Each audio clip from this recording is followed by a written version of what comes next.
What's going on, everyone? New and veteran subscribers. Really happy you're all here today.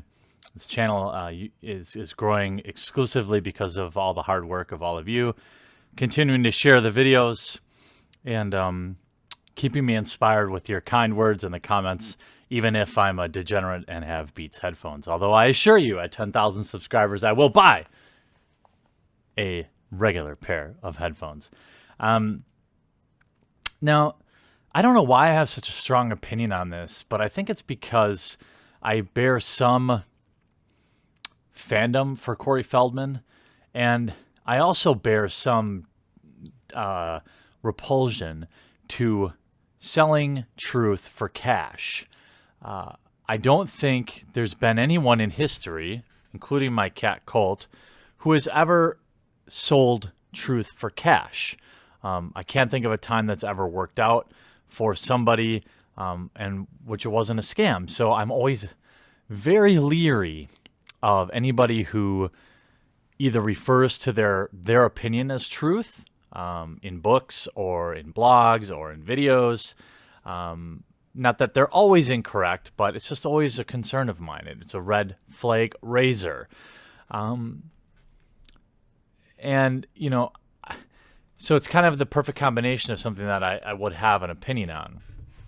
And I want to be clear that I do think, I do believe that Cory Feldman had been abused in Hollywood. It's really, I think it would be really hard for people to find anybody who just blatantly doesn't agree that it's at least plausible. I do believe that it's at least plausible that people trying to expose him as a liar when he was on a television show and they called the police department and the police department said that he didn't name names. I think it's at least plausible that he in fact did, and this was lost. I'm not exactly a tinfoil hat guy, but it's at least plausible. Little guy. So I just want to put that out there for the purpose of addressing his current behavior. I want to work under the assumption that Colt is super cute and that Cory Feldman was abused in some way, and go forward from there, because the problems I have with Cory Feldman's campaign for truth are not around whether or not he was abused, but interesting things like all the many people around him that seem to be exposing issues, not just of abuse of children, but adults, all the people coming forward with Kevin Spacey and with Harvey Weinstein. It's kind of the in thing to do right now, is expose people in Hollywood. And so I find it hard to believe that uniquely Cory Feldman is some high value target. So the first point I have an issue with is essentially this. He's been claiming publicly and for many years that he was willing to name names, and that there's a ring of abuse going on in Hollywood. Let's say this is correct, okay? I don't know if I entirely agree with the terminology in terms of calling it a ring, but that's a really nitpicky thing to get upset about. If this knowledge makes you so dangerous to such dangerous people, why haven't you mysteriously died of an overdose on some obscure park bench by now? When really scary people with real power, want to make somebody disappear, they do it. They end up in some deserted parking lot or on a park bench with a hole in their head or a needle in their arm, and nobody ever gets charged, and they just disappear. Point number two. In the past few days, I've seen Cory Feldman making the rounds on shows with huge reach. Dr. Oz, Megyn Kelly, and of course he has his own following on YouTube. I get not wanting to give these people the scoop. I get that. But why not at least throw people a nugget out there?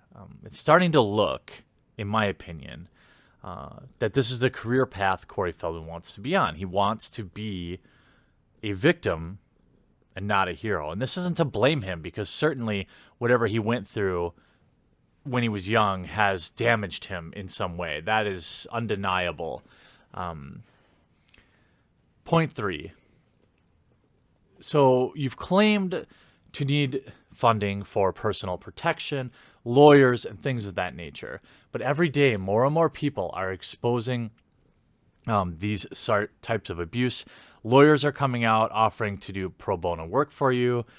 People like Craig Sawyer has made a very public video offering to connect you with high-level personal protection, and offered to get you on platforms like InfoWars and connect you with people that may be able to put this $10 million together with you.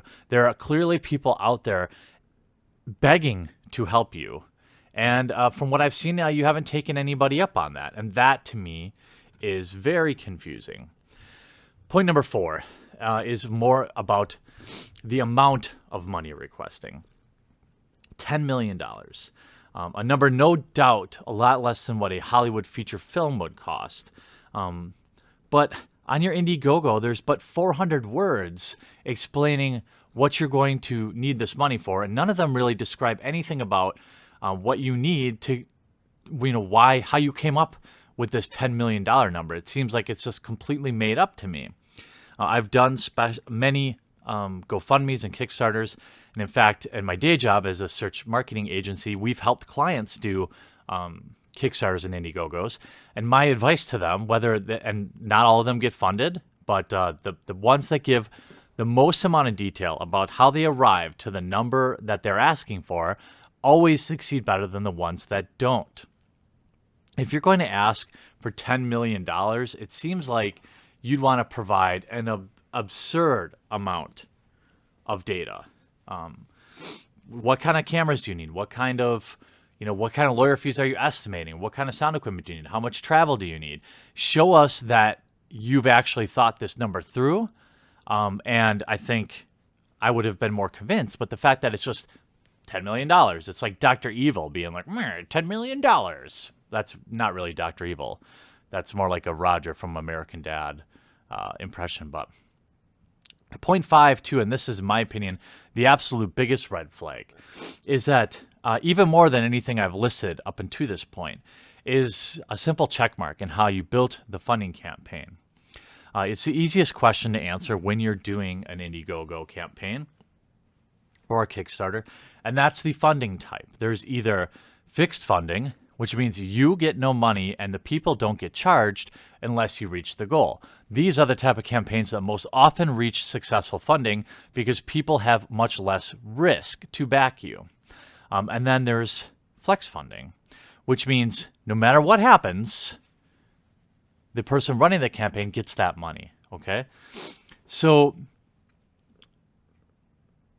there's currently over $185,000 that has been backed into this. It will never reach 10 million. It will never back more than probably 250K, in my opinion. And this is suspicious to me. No matter what, you're going to walk away with 200K. If I felt so convicted, why wouldn't you say, make some assurance that the movie's going to get made whether you reach funding or not?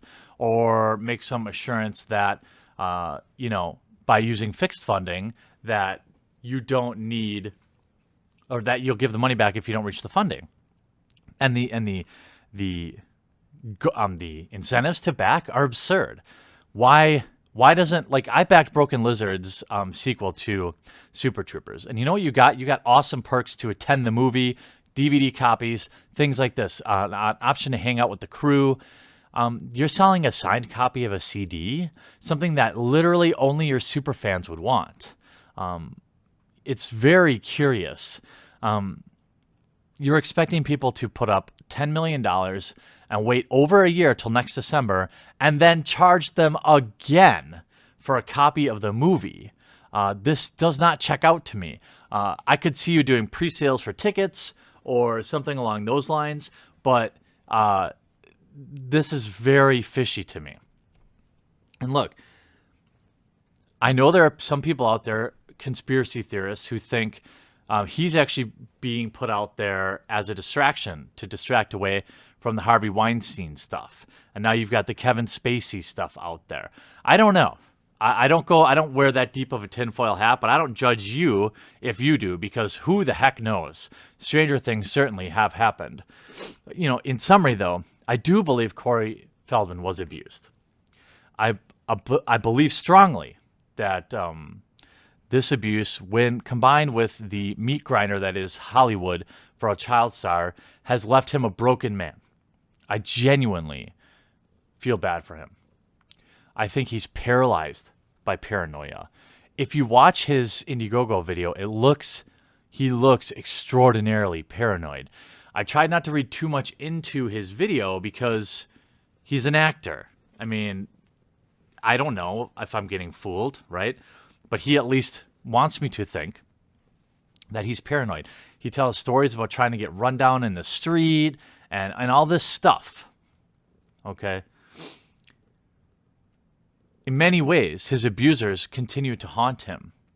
But what needs to happen is people that Cory trusts need to advise him that this thing is over with, for him to release the names and for him to move on with his life.